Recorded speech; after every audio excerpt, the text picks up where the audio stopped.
Bismillahirrahmanirrahim. Bismillahirrahmanirrahim. Assalamualaikum warahmatullahi wabarakatuh. Alhamdulillahi wa kafa wa salatu wassalamu ala rasulillahil mustafa wa ala alihi wa ashabihi wa man iqtafa. Hadirin dan hadirat yang dirahmati Allah, marilah kita bersyukur kepada Allah. Alhamdulillah alladzi bi ni'matihi tatimmus shalihat.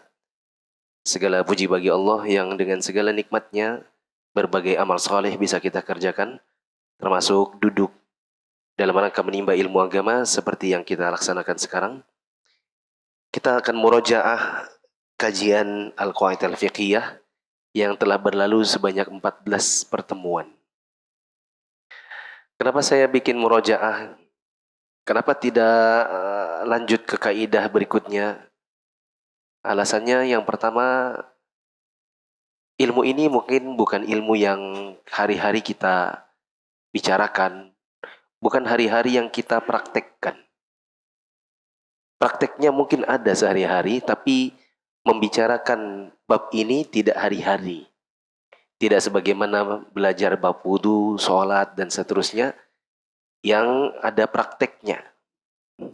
Sedangkan kaidah fikih ini butuh mumarasah, butuh sering-sering diulang dalam keseharian, sering-sering diucapkan, sering-sering difikirkan penerapannya. Sehingga karena bukan ilmu yang tiap hari kita bicarakan, dia butuh pengulangan-pengulangan. Yang kedua, karena 5 kaidah yang telah kita bahas dalam 14 pertemuan adalah kaidah-kaidah pokok. Namanya Al-Qawaid Al-Fiqhiyah Al-Kubra. Kaidah fikih yang besar. Karena terlalu banyak dan saking banyaknya cakupannya, baik dalam ibadah maupun dalam muamalah, sehingga 5 kaidah ini menjadi kaidah-kaidah utama. Bila kaidah utama tidak kokoh, maka khawatirnya ditambah banyak sekali kaidah setelahnya. Kalau kita tambah lebih banyak lagi kaidah setelahnya, maka yang 5 ini justru terlupakan. Gara-gara nambah banyak, yang inti malah kelupaan. Ya. Teman-teman yang dirahmati Allah, kita akan memurojaah kaidah fikih yang pertama. Antum silakan buka channel WhatsApp Muflih Safitra Official. Kaidah pertama, al-umuru bimaqasidiha. Coba diucapkan bersama. Al-umuru bimaqasidiha. Sekali lagi.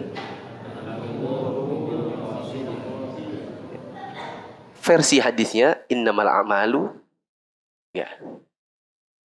Kaidah ini artinya segala sesuatu tergantung pada niatnya. Artinya setiap perbuatan Allah akan nilai dari tujuan dan niat di balik perbuatan tersebut. Berikut ini contoh penerapannya. Contoh penerapan. Puasa di bulan Syawal dinilai puasa qadha yang merupakan puasa wajib atau Syawal yang hukumnya sunnah, dibedakan dari niatnya. Perhatikan. Kita ada puasa di bulan Syawal. Puasa apa itu? Itu tergantung pada niatnya. Apa kaidahnya? Ucapkan lagi. Al-umuru bimaqasidiha. Jadi antum bisa saja puasa bareng, tapi satu orang dengan orang lain dapatnya beda-beda. Bisa jadi, antum lagi puasa apa hari ini? Oh, saya puasa Syawal. Oh, Masya Allah.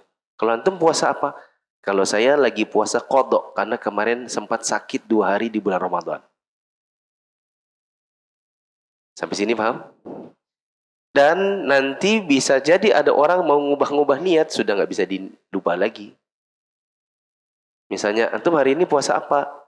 Saya puasa qadha. Kenapa nggak Syawal dulu? Emang boleh ya? Boleh. Ya udah deh, saya ganti. Padahal udah jam 10.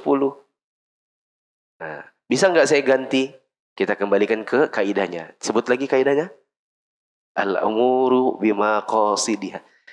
Nanti ini kalau semakin murojaah, Nanti lama-lama antum lisannya insya Allah lama-lama hafal sendiri. Berikut ini contoh yang kedua.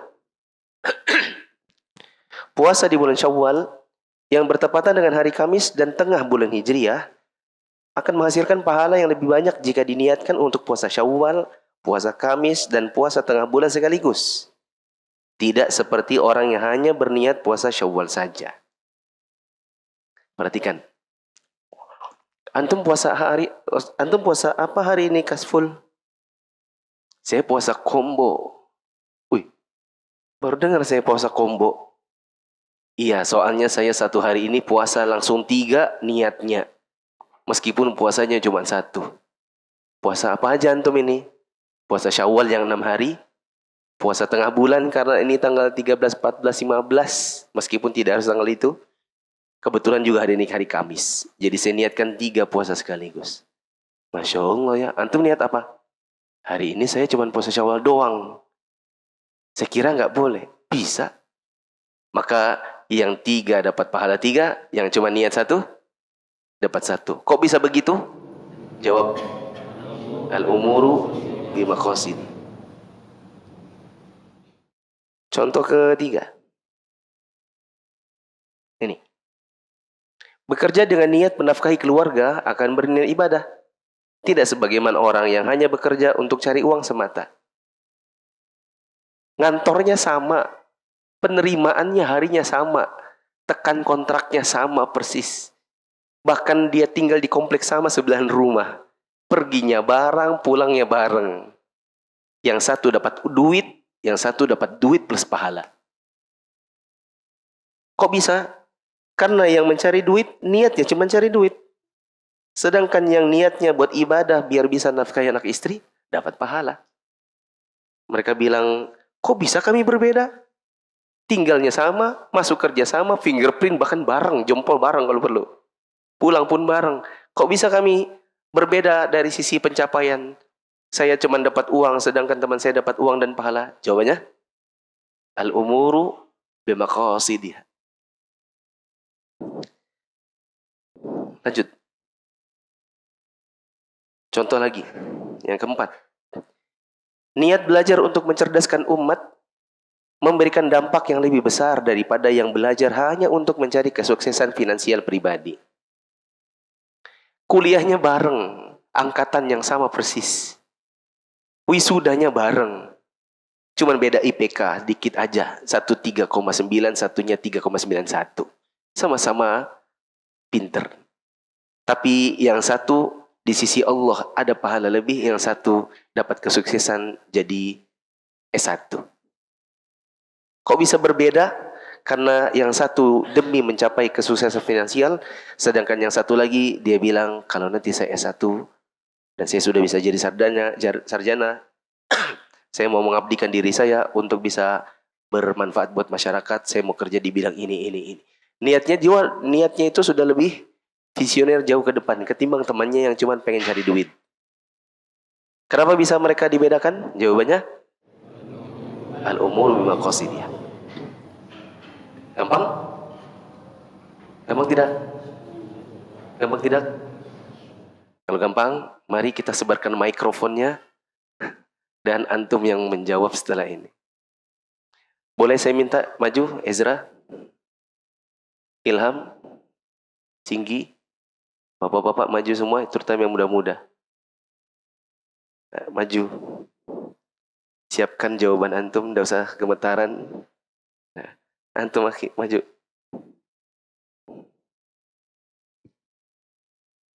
Mikrofonnya dari kanan.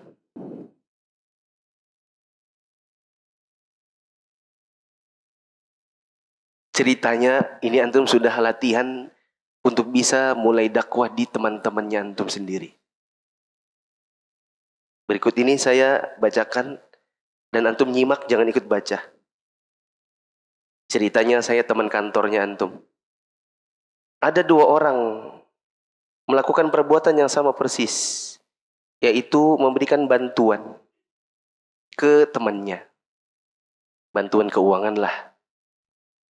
Kata temannya, saya ini maaf ya, terpaksa curhat. Sudah 2 bulan saya nggak bayar SPP anak. Karena orang tua saya di kampung lagi sakit keras. Uang terpaksa saya harus kirim ke kampung. Soalnya lagi butuh obat, ada obat yang tidak ditanggung sama pemerintah. Jadi saya sudah bingung ini gimana ya, sudah 2 bulan nggak bayar SPP. Sementara sudah datang lagi surat untuk tagihan bulan ketiga. Maka yang 2 ini membantunya. Aku bayarkan 1 bulan deh. Berapa SPP-nya? 500, dah aku yang bayarin. Semoga aku dapat pahala. Yang satu bilang, aku deh bayarin. Namanya kan kita juga teman. Teman harus saling bantu. Apakah di sisi Allah pahala? Apakah di sisi Allah nilai mereka sama? Silakan. Jangan lupa dalam jawaban antum harus mengandung kaidahnya. Silakan. Tidak usah nyontek, karena semakin mencontek insya Allah membuyarkan kalimat antum. Dan kalau antum lagi ditanya sama teman di kantor, kadang-kadang tidak sempat buka HP. Itu harus di sini. Untuk dari sisi pahalanya Ustaz ya. Kalau dari sisi pahalanya akan berbeda karena dari 2 temannya itu niatnya saja sudah beda. Yang satunya berniat untuk membantu karena Allah dan mencari pahala, dan yang satu hanya membantu sekedar sebatas teman saja. Ingat, harus ada. Ya, iya dong. Kenapa kita belajar kaidah? Kalau nggak ada kaidah itu namanya pakai perasaan namanya. Lanjut. Dan dalam hal ini ada kaidah yang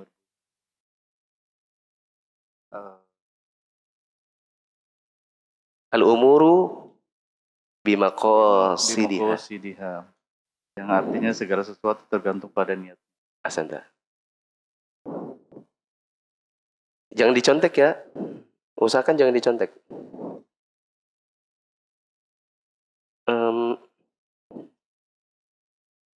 Berikutnya, ada 3 saudara kandung. Ini kakak tertua. Setelah wafat orang tuanya, mereka saling berkunjung. Pada suatu hari, adik-adiknya ini janjian untuk ke rumah kakak. Yang satunya bilang, kita ke rumah yuk. Kan kita saudara, kita harus saling mengunjungi silaturahim. Oke deh, kebetulan saya mau nagih utang sama istrinya. Pergilah mereka berdua. Bagaimana mereka di sisi Allah? Untuk saudara pertama yang ingin mengunjungi kakak tertua dalam rangka menjalin silaturahim, maka insya Allah ini bernilai pahala di sisi Allah. Sedangkan saudara yang ketiga tadi yang mengunjungi hanya dalam rangka untuk menagih hutang, maka ini berbeda nilai pahalanya di sisi Allah dengan kaidah al-umuru bimaqasidiha. Setiap perbuatan itu bergantung pada tujuan atau niat. Asanta. Geser. Lagi ada penggelaran pengumpulan barang bekas. Bertetangga nih, mereka sebelahan. Dengar gak kalau ada pengumpulan barang bekas? Iya. Antum ada mau disumbangkan? Iya, sama nih kita juga. Ayo nanti kita bareng aja. Iya, soalnya saya kebetulan banyak banget barang menumpuk di rumah, daripada nggak dipakai juga kan. Iya, daripada ditumpuk-tumpuk. Lagian yang satu bilang, lagian kalau saya daripada juga bertumpuk, nanti malah ditagih di sisi Allah, nanti jadi pertanggungjawaban di hari kiamat, mending disumbangkan dapat pahala. Pergilah mereka berdua. Bagaimana mereka di sisi Allah?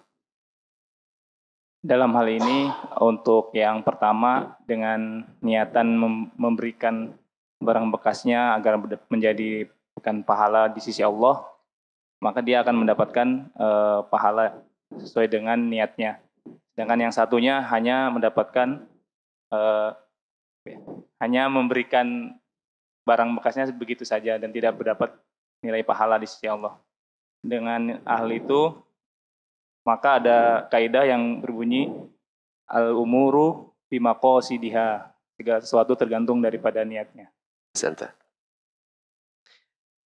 Cuma yang kedua bagusnya dikatakan, soalnya yang kedua itu berkata daripada numpuk di rumah. Berarti dia cuma pengen buang barang. menghilangkan barang dari rumahnya. Gitu. Orang yang niatnya menyumbang untuk cari pahala dengan niat untuk sekedar buang barang tentu berbeda. Silakan. Ya.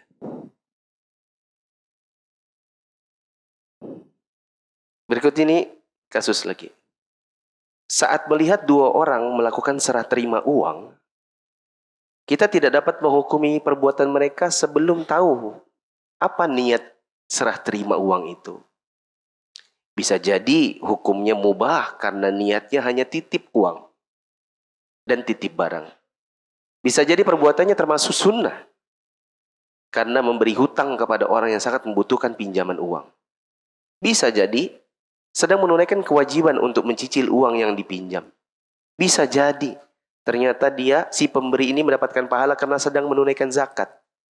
Bisa jadi ternyata mereka justru dapat dosa dua-duanya karena transaksi jual beli secara emas, transaksi jual beli emas secara mencicil. Orang yang melihatnya tidak boleh terburu-buru mencap salah sebelum mengetahui hakikat niat di balik muamalah mereka. Coba jelaskan, disangkutkan sama kaidahnya.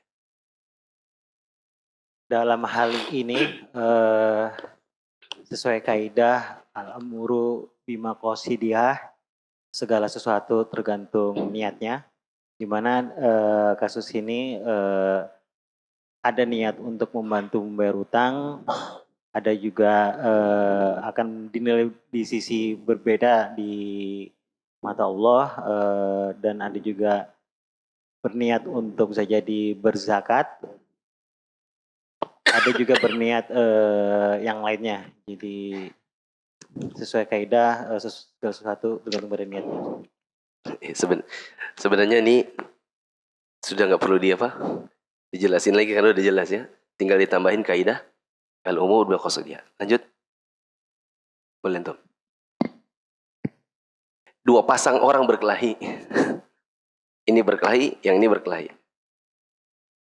Yang satu bilang, iya saya minta maaf. Ya udah nggak apa-apa, supaya kita nggak musuhan. Ya udah besok-besok jangan diulangin ya. Yang satu lagi, iya saya maafin. Yang penting ganti rugi. Kalau nggak ganti rugi, saya nggak mau maafin. Bagaimana dua orang yang memaafkan ini? Bismillah. Ada kaidah yang mengatakan al-umuru bima qasidiha. Jadi segala sesuatu tergantung pada niat dan maksud.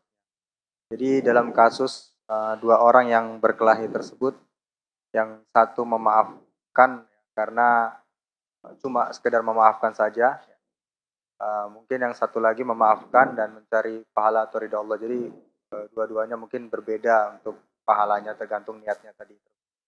Karena ada kaidah yang tadi. Asanta. Mas, loh, kok dilempar? Loh, kok bisa? Bisa. Bisa.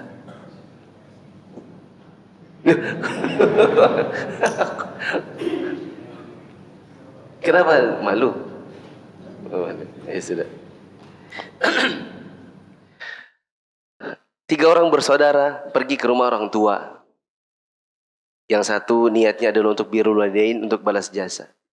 Yang satu soalnya hari ini kebetulan piketnya pergi ke sana. Sedangkan yang satu ikut deh. Daripada diomongin tetangga, soalnya dua pergi, masa saya nggak pergi, nanti diomongin orang lagi. Silakan. Di dalam agama kita ada kaidah yang berbunyi al-umuru bima qasidiha. Setiap perkara tergantung dari maksud dan tujuannya. Innamal a'malu binniyat, setiap amalan tergantung daripada niatnya. Dari tiga orang saudara tadi, kita bisa ketahui bahwa yang pertama, dia memiliki niat untuk melakukan birrul walidain. Yang mana itu adalah perintah dari Allah Subhanahu wa taala, sehingga insya Allah dia mendapatkan pahala di sisi Allah. Sementara untuk saudara yang kedua, dia hanya sekedar menunaikan piket yang sudah dijadwalkan dan disepakati. Sementara saudara yang ketiga hanya sekedar ikut-ikutan, bahkan bisa jadi dia ria, mendapatkan dosa di sisi Allah karena dia melakukannya hanya sekedar menghindari penilaian orang supaya tidak dinilai negatif. Ini dapat pahala. Satu, Yang tengah, hanya kewajiban. wallahu alam, bisa jadi cuma menggugurkan kewajiban jadi nggak dapat apa-apa. Yang ketiga, Bisa jadi mendapatkan dosa. bisa jadi Mendapatkan dosa. dapat dosa karena ria. Lutfi, ini saya kasih contoh, tapi saya samar-samarin. Kalau ini kan agak jelas nih. Ini samar-samar nih. Saya yakin insya Allah antum bisa jawab. Karena apa? Karena semua kaidah ini videonya antum yang edit. Harusnya bisa. Fi, itu loh orang ngapain tawaf kok di kuburan?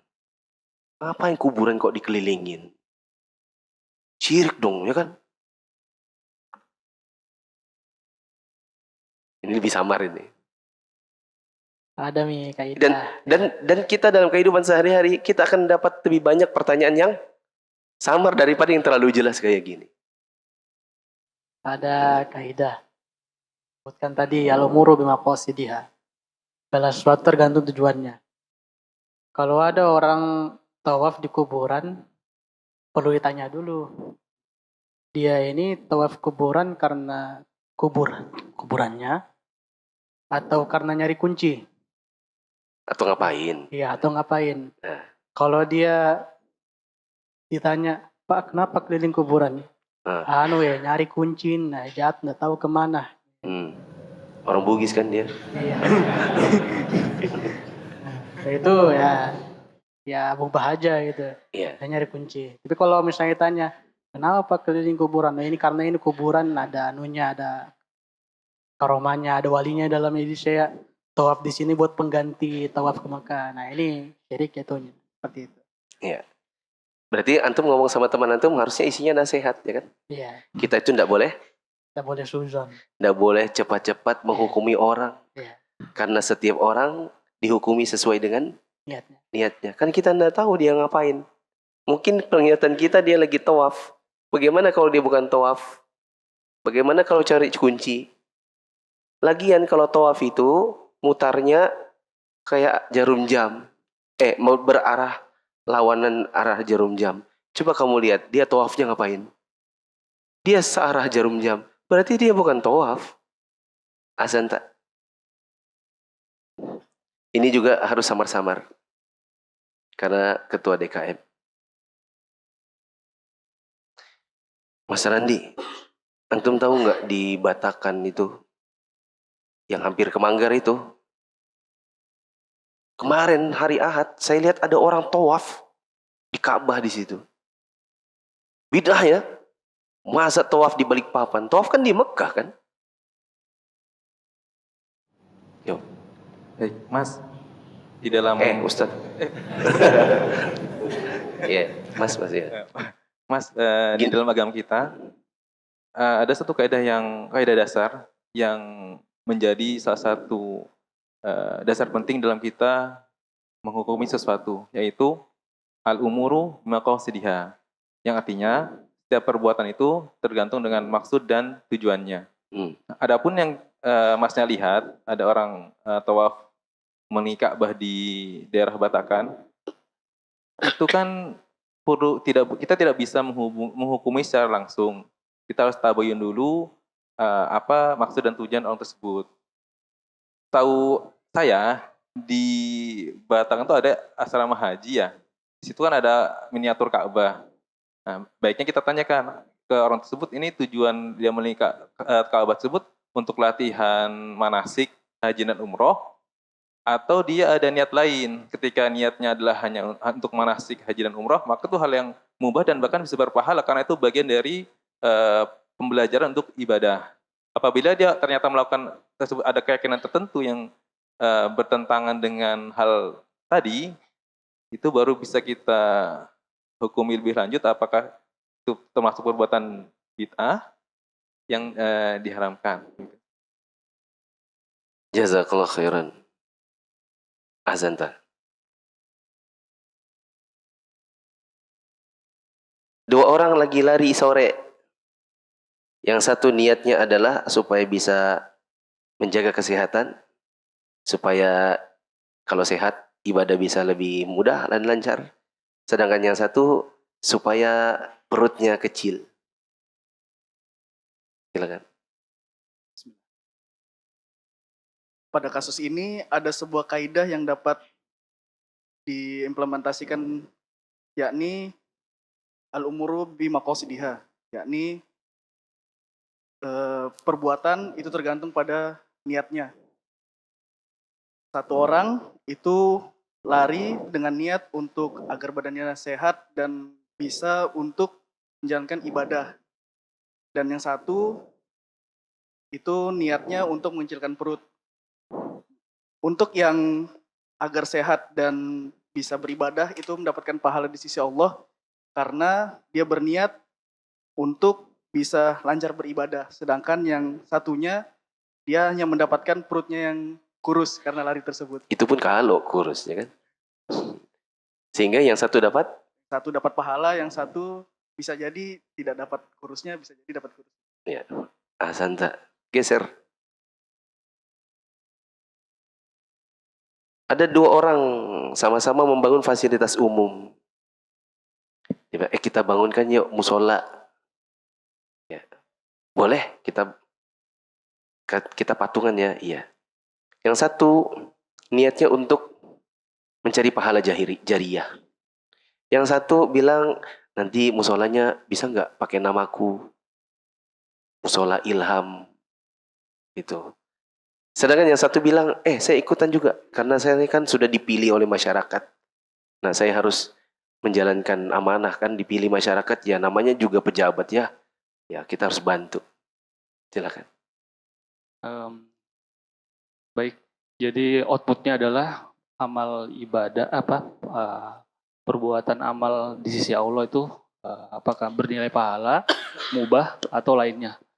Ada kaidah dalam agama kita, al-umuru bimaqasidiha, yaitu segala sesuatu tergantung pada niatnya. Maka dari 3 orang tersebut bisa kita kategorikan. Yang pertama, membangun musola karena ingin pahala, maka dia dapat pahala. Yang kedua, karena dia mau atas nama dia. Yang ketiga, karena dia memiliki posisi agar namanya mungkin bisa jadi baik, atau dia membuat dirinya jadi ria. Jadi begitu Ustaz. Jadi yang satu dapat pahala, yang satu dapat dosa. Karena pengen namanya namaku ya, musolanya namaku. Itu biasanya mengantar ke ria. Sedangkan ini kan saya jadi pejabat, itu nggak dapat pahala ya. Allah mungkin nggak dapat dosa. Silakan. Ahsanta. Ada 2 orang nemu barang, nemu HP di jalanan. Kalau HP kan masih bisa dilacak ya. Yang susah dilacak, nemu emas batang 5 gram. Wih, ada emas batang nih, kata temannya. Yang satu, itu aku juga dapat. Jadi dua-duanya, yang satu dapat emas batang, yang satu dapat emas batang. Mungkin tercecernya di 2 posisi yang berdekatan. Yang satu mungut, mau diamankan, mau diumumkan, ditaruh di media sosial, taruh di portal Balikpapan atau Balikpapanku atau di manakah. Sedangkan yang satu, aku mau miliki bisa bayar hutang. Silakan. Dari contoh ini, dari case ini menunjukkan bahwa satu perbuatan yang sama bisa memiliki atau mendapatkan nilai yang berbeda di mata Allah ya, dari sisi Allah. Ada kaidah yang menyebutkan al-umuru bimaqasidiha, yaitu setiap perbuatan tergantung dari tujuannya. Kalau orang yang pertama ketika mendapat mungkin dia langsung berniat untuk mengumumkan agar bisa ditemukan oleh pemiliknya. Dan yang kedua ketika mendapatkan langsung berniat untuk memiliki. Jadi mungkin ya kalaupun ketahuan harus diumumkan, dia seminimal mungkin gitu ya. Jadi pasti yang pertama mendapatkan pahala di sisi Allah. Yang kedua, karena berniat menguasainya, sementara itu termasuk barang temuan atau lukoto yang berharga, maka bisa jatuh kepada dosa. Ahsan tak? Maksudnya mau coba? Cuma gini, ada kasus itu perlu dianalisis lebih mendalam. Kenapa tadi saya kasih contoh emas batang? Karena padahal awalnya tadi saya ngasih contoh apa? HP. Ada dua karakteristik berbeda. Oh, kalau HP itu dengan mudahnya kita lacak siapa yang punya. Atau malah kita dilacak. Kalau kita coba-coba misalnya pakai iPhone itu kita bisa dilacak meskipun dimatikan. Makanya saya ganti dengan emas batang. Berarti ada karakteristik benda yang kita temukan yang bisa berbeda hukumnya. Bagaimana kalau ternyata saya bilang tadi, dua orang itu menemukan kerupuk. Yang satu menemukan kerupuk satu kotak, satu plastik di sini, yang satu menemukan kerupuk juga. Maka kalau yang satu mau mengumumkan, maka ya semoga dia dapat pahala. Tapi sebenarnya nggak harus. Karena kerupuk boleh langsung dimakan. Sedangkan yang satu, aku mau kuasai Apakah dia dapat dosa? Jawabannya, tidak. Karena kerupuk itu bukan lukoto berharga. Nah tadi ada kata kuncinya. Karena emas batang termasuk lukoto berharga. Lukoto itu barang temuan. Nah jadi kita nganalisinya tergantung barangnya. Jadi jangan sampai nanti datang ke antum.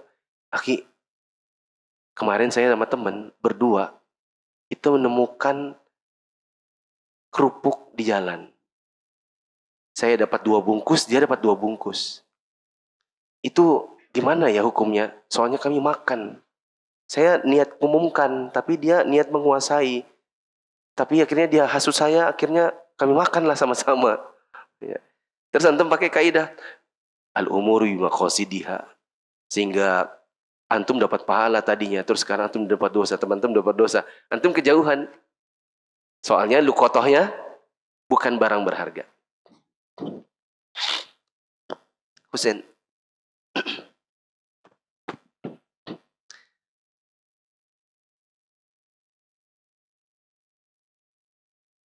Ada 4 orang. Semuanya ngasih hadiah ke pejabat. Yang pertama ngasih karena supaya urusannya lancar. Yang nomor 2 supaya dapat proyek. Yang ketiga supaya dibereskan kasusnya, supaya diselamatkan, padahal dia malingnya. Yang satu lagi soalnya itu saudara kandungnya. Bagaimana mereka berempat di sisi Allah? Ini ngasihnya parcel lebaran deh. 4 orang datang. Wih, ada 4 parcel nih. Sama persis parcelnya. Yang satu dari Fulan, yang satu dari Anlan, yang satu dari Abdurrahman, satu dari Abdullah. Satu, supaya dapat urusan lancar. Yang satu, supaya dikasih proyek. Yang satu, karena dia kena kasus supaya kasusnya diselamatkan. Yang satu, soalnya dia saudara kandungnya. Silakan. Bismillah. Dalam perkara ini ada sebuah kaidah yang berbunyi al-umuru bimaqasidiha. Dalam segala sesuatu tergantung pada niatnya. Tadi apa Ustaz yang pertama? Ya? Yang 4 orang ini, yang pertama apa Ustaz? Yang pertama supaya lancar. Lancar. Proyek-proyek urusan-urusan lancar. Yang satu buat dapat proyek. Yang satu buat dimenangkan kasus. Yang satu karena dia saudara kandung. Orang yang pertama karena ingin mendapatkan proyek ya Ustaz ya. Dalam kaidah ini mungkin karena ingin mendapatkan proyek, sini tidak ada masalah sih Ustaz. Karena itu termasukkan bekerja sama. Kalau yang Bahaya ini muftinya ini. Yang mana yang tidak masalah? ingin Yang dapat proyek. Yang dapat proyek. Iya Ustaz. Jadi kita ngasih ke pejabat supaya dapat proyek. Oh ini ke pejabat. Itu tidak masalah ya. Mantap. Ngaji di mana ini? Kalau ke pejabat itu tidak boleh Ustaz. Bisa ya bisa dibilang bisa mendapatkan dosa karena itu termasuk dalam kategori kategori ini serba menyogok. Iya betul lah. Ya, menyogok. Iya. Riswah. Terusnya untuk yang karena ada hubungan keluarga sini saya rasa tidak masalah sih Ustaz. Keluarga karena itu termasuk kalau dalam istilah kita wajar-wajar aja. Wajar-wajar aja. Ya, sering terjadi Ustaz. Sering terjadi wajar-wajar aja. Kalau keluarga bisa. Jadi yang ini dapat dosa, yang ini dapat apa? Yang saudara kandung. Ya Ustaz. Kalau wajar-wajar aja berarti yang ngasih saudara kandung berarti tidak dapat apa-apa. Kan cuma wajar-wajar aja. Maksudnya membantu keluarga sih Ustaz biasanya. Ya, jadi dapat apa? Ya, insya Allah sih dapat pahala juga Ustaz. Ya. Orang pertama, kedua, ketiga bisa jadi dapat dosa semuanya. Karena yang satu punya harapan, yang satu punya harapan, satu punya harapan. Ngasih ke pejabat karena harapan itu adalah syirik riswah. Sedangkan yang satu karena saudara kandung, bukan karena dia pejabat, meskipun dia pejabat. Kamu nyogok kakak ya? Enggak, kakak kan kakak kandungku. Kamu menjabat dulu jam sebelum menjabat, tetap saja aku kasih. Oh ya, berarti nggak apa-apa. Yang satu dapat, yang tiga dapat dosa, yang satu dapat pahala. Saya tidak membuka tanya jawab. Saya yang jawab, saya yang tanya. Gantian. Bapak-bapak ini harusnya mikrofonnya ke belakang lagi ya. Saya tandain dulu wajah-wajahnya, besok-besok tidak boleh jawab lagi. Oh iya. Nanti ke belakang mikrofonnya. Mas Antum sudah pernah menjawab kan minggu lalu? Oke. Kasih yang ke belakang yang belum pernah menjawab.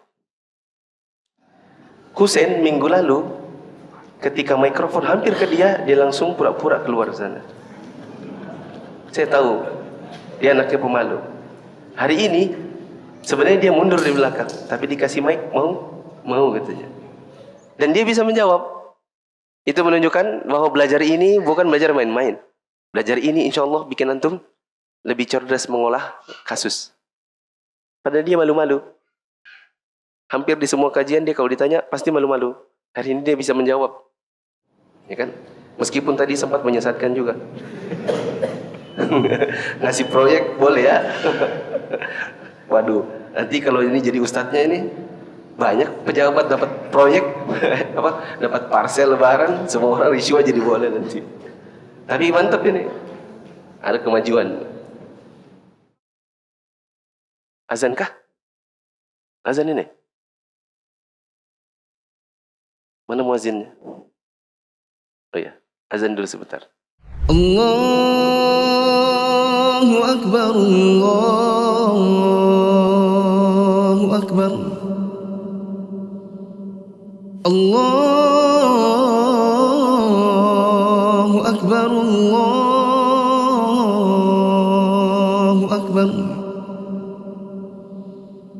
Asyhadu an la ilaha illallah. Asyhadu an la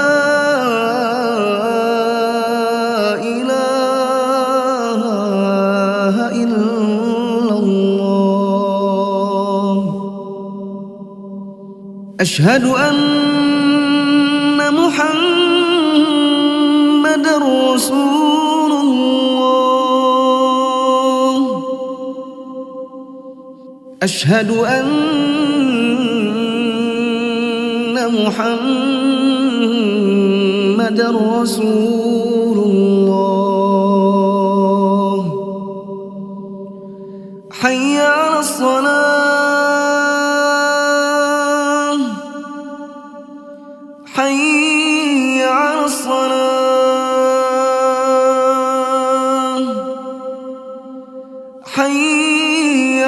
الفلاح حي على الفلاح الله أكبر الله أكبر لا إله إلا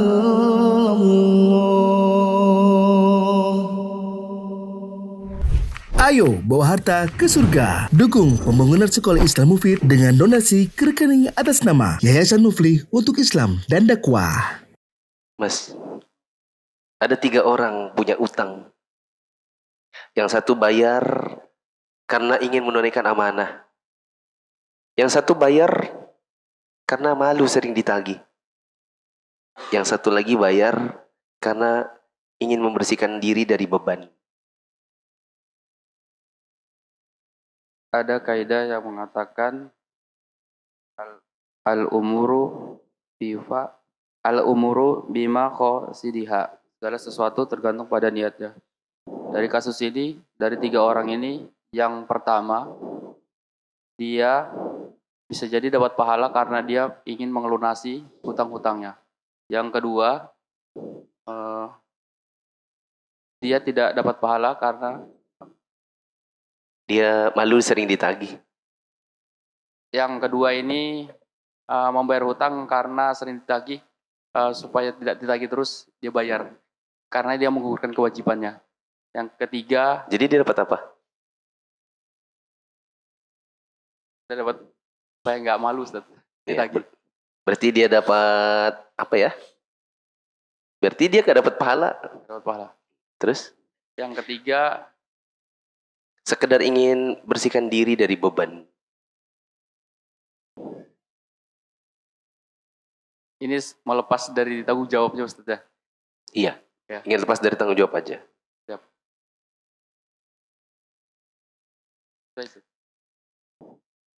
Dua aja deh, udah cukup. Boleh.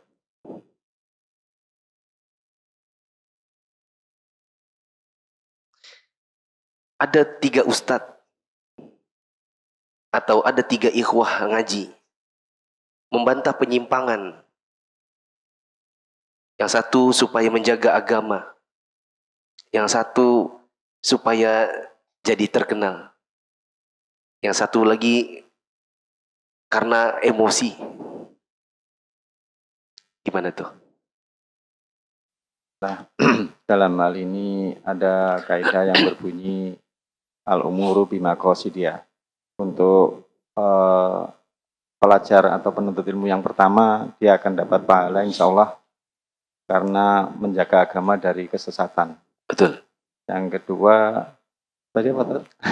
Supaya bisa tenar. Oh, kalau supaya bisa benar, tidak dapat apa-apa, mungkin bisa jadi malah dapat dosa karena riya. Yang ketiga tadi apa? Karena emosi, jengkel. Kalau emosi, amarah itu juga melampiaskan kemarahan itu juga dapat dosa, insya Allah. Oh gitu ya? Jadi, jadi yang pertama aja yang dapat pahala, insya Allah. Oh iya. Yang pertama dapat pahala, yang kedua dapat dosa, yang ketiga wallahu a'lam. Mungkin nggak dapat apa-apa, nggak dapat pahala, mungkin dapat apa-apa, karena cuma sekedar ingin melampiaskan marah doang. Sebelah sana.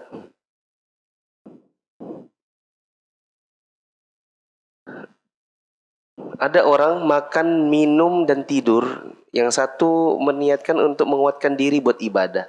Sedangkan yang satu lagi supaya menghilangkan lapar, haus, dan ngantuk. Bismillah. Untuk menjawab pertanyaan ini ada kaidah yang berbunyi al-amuru bima qasidiha. Untuk yang pertama, insya Allah dapat pahala karena niatnya untuk beribadah. Yang kedua, walau alam tidak dapat apa-apa karena hanya untuk menjaga tubuh. Ahsanta. Sudah sampai mana mic-nya? Mas Ali, mana sudah? Oh, lempar-lemparan. Ya, Pak Darija, terima nasib di situ.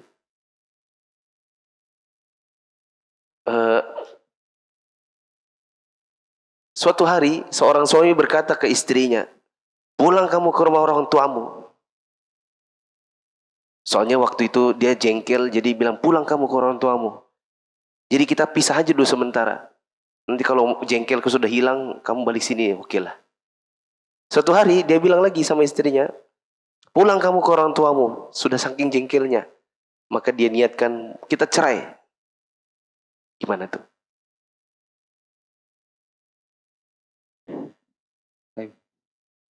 Ada kaidah al-umuru mibako sidiha.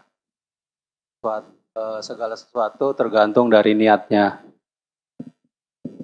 Dari case yang tadi Ustadz sampaikan, itu jelas akan jatuh talak. Itu berdosa. Pokoknya apa yang disampaikan suami ke istri itu bahwa sampai 2 kali bahwa itu akan jatuh talak. Gitu. Ada yang berani jawab? Sana tetangganya, Pak Bain.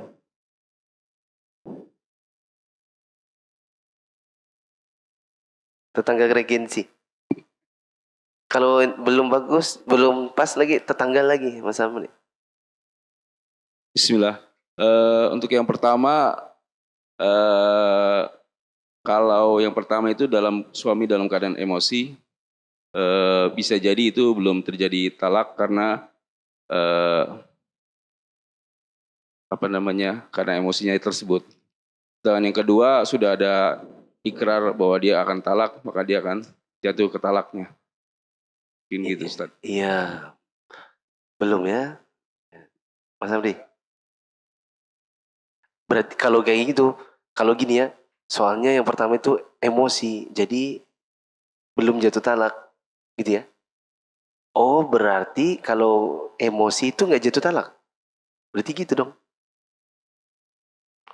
Berarti kalau ada suami bilang, ya sudah, kamu pulang aja ke rumah orang tua. Berarti jadi talak karena emosi. Tapi suami mana yang ngomong gitu yang nggak emosi? Ya sudah, kamu pulang ke rumah orang tuamu. Ya. Berarti kalau ngomong begitu tapi nggak emosi, berarti nggak jatuh talak. Itu gimana? Ini menunjukkan Ustadz Alfianto kita harus harus ngaji bab talak nih kayaknya. Ya Mas. Bismillah. Ada kaidah al-umuru bima qasidiha. Iya. Segala sesuatu tergantung dari niatnya. Iya. Yang pertama, karena insya Allah dia niatnya hanya untuk meredakan emosi. Iya. Dia suruh istrinya ke rumah orang tuanya sampai sudah reda sehingga bisa kembali lagi. Insya Allah lebih bagus karena dapat pahala. Karena dia untuk meredakan emosi, niatnya hanya untuk meredakan emosi, bukan untuk mentalak. Iya. Kalau yang kedua, karena dia sudah mengucapkan talak, berarti sudah jatuh cerai. Nah itu karena niatnya untuk talak, jatuhnya dosa. Nah, jadinya talak satu, Ustaz. Ya, tergantung niatnya sih. Kalau mungkin kalau dia mengucapkan talaknya dengan disambung kata-kata kasar jadi dosa. Kesempatan 1, kesempatan 2 itu omongannya sebenarnya sama persis. Kamu pulang aja ke rumah orang tuamu. Dia nggak ngomong cerai. Dia ngomong kamu pulang aja ke rumah orang tuamu. Itu tadi. Gini caranya. Bahasa talak itu ada 2. Ada yang sharih, ada yang kinayah. Ada yang kiasan, atau mungkin dibilang ambigu, atau butuh, itu multi tafsir. Dan ada yang sharih, yaitu yang tegas. Tegas itu, kamu ku talak. Kamu ku talak. Kamu ku cerai. Mulai hari ini kamu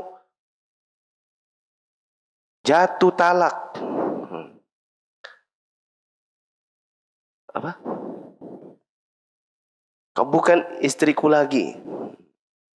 Yang tegas. Ada yang masih kiasan. Kalau enggak ya di ambigu multitafsir. Pulang kamu ke orang tuamu. Apa maksudnya? Pulang itu apa? Saya pulang terus balik lagi.